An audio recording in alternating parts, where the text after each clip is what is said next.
Pozdravljeni vrtičkarji, danes vam predstavljamo idejno zasaditev za posode. Posadili bomo paradižnik, baziliko, solato in kapucinko. Jaz predlagam, da začneva kar s paradižnikom.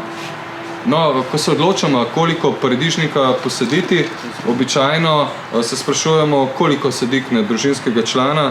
To vprašanje ni tako težko, odvisno kakšni ljubitelji paradižnika ste. Običajno rabimo od 2 do 4 sadike paradižnika na družinskega člana.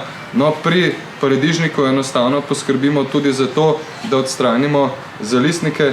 Tale jih je že nekoliko pognal in bomo to odstranili. Odstranjujemo jih ponovadi čez dan, ko je vroče, suho, in tako seveda se zagotovimo tisti optimalen pridelek.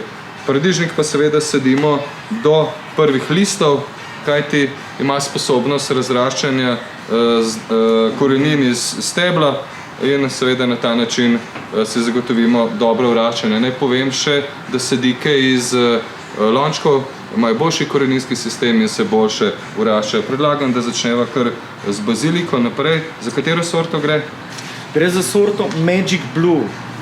Zanje značilna dekorativni listi ter modri cvetovi, kateri privabljajo čebele, čmrlje, je pa tudi uporabljena v kulinariki, lahko vendar okusa se je potrebno navaditi.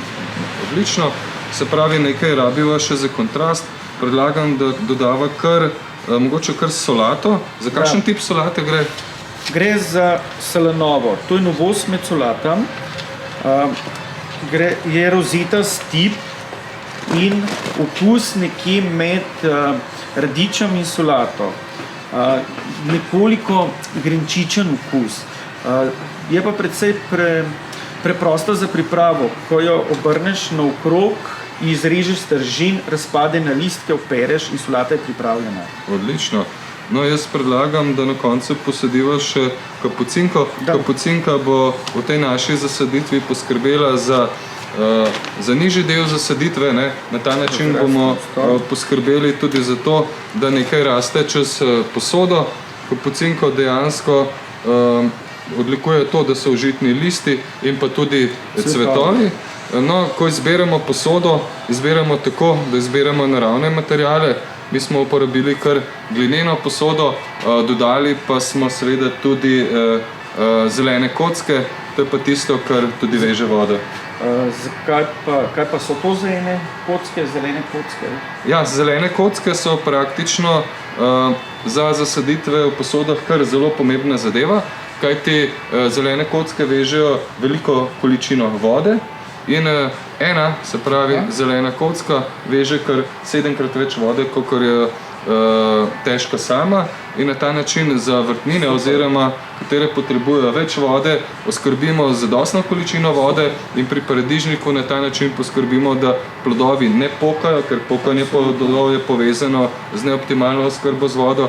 Pa še nekaj je pri paradižniku, včasih, ko je motena oskrba z vodo, imamo težavo tudi s pomanjkanjem kalcija. Takrat pa nam na dnu ploda seveda paradižnik počrni.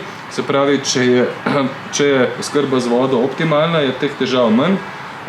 Po drugi strani pa opozarjam še na to, da pri paradižniku, da se povsem izognemo težavam z črnenjem dnu ploda, se pravi pomanjkanje kalcija, da dodajamo tudi foliarna gnojila in to že takrat, ko je paradižnik velik malo več kot lešnik oziroma malo manj kot oreh.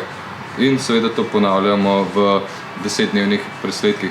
Tako, naša zasaditev je končana. Posadili smo paradižnik v kombinaciji z baziliko in rdečelistno solato za cvetenje in pa za razraščanje navzdol pa poskrbi kapucinka. Hvala za pozornost, želim vam še veliko vrtičkarskih uspehov.